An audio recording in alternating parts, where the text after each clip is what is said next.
What's up, beautiful people? So maybe not the crowd reaction that you were hoping for after, what was obviously a pretty big win. Yeah. I mean, how do you respond to something like that? I don't care. Like I won 2-1. Anybody who doesn't think that was a 10-8 round. I pieced him up in the first half of the first round. He held me down. He did a good job. He has really good top control. He's really tight on his doubles. He's strong, and he's got really good positioning. But I won the first 2 rounds pretty easily. He didn't do anything on the ground. The end of the first 2 rounds. He did a really good job in the third. Like when he got me down, did a really good job. Did a really good job re-shooting once I finally got up. It was disheartening for sure, but I won the fight. Given the way that we've seen fights get judged over the history of the sport, was there any part of you, as you're waiting to that I was nervous about it? Yeah. No, I felt I pieced him up pretty solidly. To Roy's credit, I firmly believe that anybody else in the world slept multiple times in that fight. Like, especially in the first round, I think anybody else in the world, nobody takes that. Roy does. And it was frustrating, but we knew it going in. We felt that Roy was going to be very, very similar to Ollie Thompson, where I just hit that dude with the kitchen sink many times and he was still there. And we knew Roy was going to be the same way. Like we figured this was going to be a 15-minute nasty fight. And it was. How's your shoulder? My shoulder? Other than sexy? I don't know. Should something be wrong with it? I don't know. Well, see, you might have heard it in the last round. You talking like this right here when I got dunked? Talking about that? Oh, shit, that's from Travis Brown, man. Come on, I'm a grown man. Shit. By the way, this is a White Russian, just letting you guys know that. No Fedor joke. Matt, you know what Roy does. You know he was going to try to do. He still took you down. What is it about him that he's got? We know what kind of takedowns he does, but he still gets. What does he do that's so difficult to prevent him from taking you down? He's durable. He doesn't spend any superfluous energy, right? Like he's extremely efficient with his energy. He was tired. I mean, he's strong. He stays really tight on his doubles. He's hard to get away from. Really, really difficult. I felt like I was going to be able to sprawl and brawl on him all day long. I didn't think if he got me against the wall, I felt I was going to be safe. I felt I was going to be fine. I wasn't. He was strong. He had really good positioning. Do you feel this helps you going into your next fight? Because either Molowall or Ryan Bader, both those guys strike a wrestler. Yeah, I do. I definitely do. And I live at Purdue University. I wrestle with the Purdue wrestling team. My team, Team 2-Ton, all really strong wrestlers. So I'll be prepared for it whenever it is. I don't even know when the date is. You guys fight in May, so. Got a while to go. Yeah, you're okay for a bit. Yeah, I'll be hanging out for a little bit.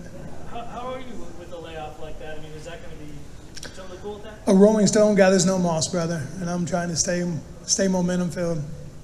But if that's what the man says, that's what the man says. You said before the fight, this is one of the fights you really, looking back on your career, wanted back. Like you could have it back. How does it feel to get that redemption in the rematch? It was a great fight. That's how I feel. I feel like it was a great fight. Roy is an extremely tough dude, and he's salty. I went to go talk to him after the fight, and he and his wife were salty about it. But I mean, like they say in Russia, tough shitsky. I mean, it is what it is, you know. Like, and I mean, he's tough. It was a good fight. I think I made it way too exciting, but I mean, good on Roy. He did a great job. Matt, throughout the week you look really relaxed. You're just chilling. Today you have this whole new swagger about you. You look really confident. Do you feel like you kind of own this heavyweight rank 3, come in with a win over Fedor, he possibly matched up next? Is this a whole confidence that you feel, kind of like making your throne really? Well, I believe I'm a casually arrogant prick, so yeah, I believe that's somewhat accurate. But I don't think I'm arrogant enough to not think that I'm infallible and that I can't be beaten. So I think from that, I've got a lot to learn. My teammates, Team 2-Ton, and Coach Henry and everybody down in Florida, they won't ever let me get too big for my britches. In Purdue, like Coach Tyrell Todd and Jake Avon, the guys I wrestled with there, and Sean Streck, like those dudes will.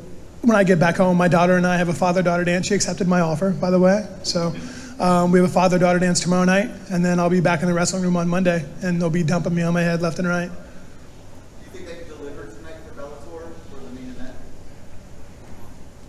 I think a majority draw of a tough ass fight is delivering, I would say. And if somebody didn't like it, like I said before, tough shit ski. Is your knee okay? See, it's wrapped up. You know, it's just a compression sleeve. That's all. Like, it's fine. There's no kind of issues with it. I just wear it like, because I post so much, I pivot so much on it for my kicks, and I torque a lot on it. So sometimes it'll kind of puff up on me a little bit. So I just put it on there after a fight or after like a real heavy practice. Just kind of make sure that any kind of inflammation pushes out, circles back out. Matt, your next opponent obviously is going to be Bellator or Chemo. They're both light heavyweights. You're obviously a lot bigger than them. How do you feel about fighting a light heavyweight? Do you think you'll get enough credit beating a quality opponent? You know that Mo's fought heavyweight a handful of times. So, and he won the heavyweight Grand Prix, right, in Ryzen? Yeah. So Mo can be heavyweight if he wants. And Bader's no punk. I mean, he's a light heavyweight champ, and there's always, that's why this Grand Prix is kind of exciting. It's really the super fight Grand Prix. Like, there's always conversations. Will a light heavyweight beat a heavyweight? Can a heavyweight handle their quickness? Can a light heavyweight handle their power? This is a what if tournament. Do you have a preference of fighting Bellator or Chemo? I don't care. Let them figure it out. All right. Now, obviously, they're light heavyweights. You're a heavyweight. You're going to be bigger than them. Does that change anything in your body? Like, do you want to bulk up a little bit and even bigger, or the opposite, maybe slim down and try to match that speed? I'm skinny right now. I don't know if you could tell how sexy I was with my shirt off today or not, but I'm probably 251. I weighed in with jeans and a belt buckle on, so I'm probably 251. I don't see myself getting much thinner than that. But I mean, hell, whatever my body does. I'm going to be 40 this year, man. My body just does whatever the hell it wants to do, and I just go along with it. Now, before this tournament, you said that you thought Roy Nelson was the number 2 guy, that he was your biggest test. Yeah. Do you feel any relief now that you got past what you consider your biggest test? I don't know. Do you guys agree with that? Do you think was that an accurate assessment, especially after tonight? There's a lot of good guys in this. There are a lot of really good guys in this. I don't know, man. I haven't had a chance to marinate on it, but I'm ready to go drink some White Russians and hang out with my family. And my last question for you: in that third round, you know, the crowd was going crazy. Roy Nelson had you in that crucifix. How hurt were you? I wasn't hurt at all.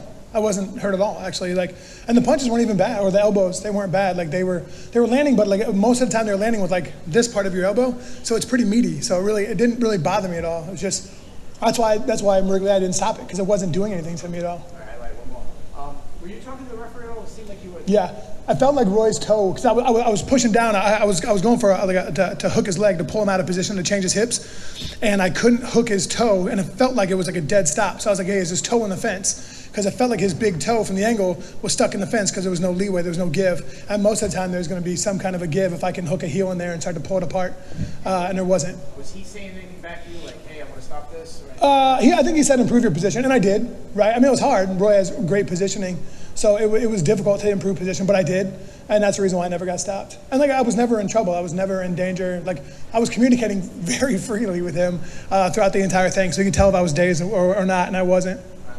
Matt, last question for me here. I know your first couple of fights were getting dropped. You were doing a lot of things, engaging a lot. This fight seemed your footwork was on par. You were moving around. You didn't let him just tee off on the right hook. How much have you been working on that? How much have you worked on just? I let him tee off on the right hook. Is that what you said? In this fight, you were almost more agile on your feet. You were moving around. How much have you been working on that? You know, the footwork become more of a complete striker. You know, that's what we work on all the time. And with Roy, like, we know that Roy wants to fight in a phone booth. And for me, my fighting style is get me wide open, let me move around, let me be an athlete. I can out-athlete anybody in MMA, I believe, but like in heavyweight division. And so I felt that, or we felt, sorry, Edward, we felt that be athletic, mobile. It's only 17 minutes. I can do anything in the world for 17 minutes. Maybe 15 and a half. I got kind of tired. All right. Salute, everybody.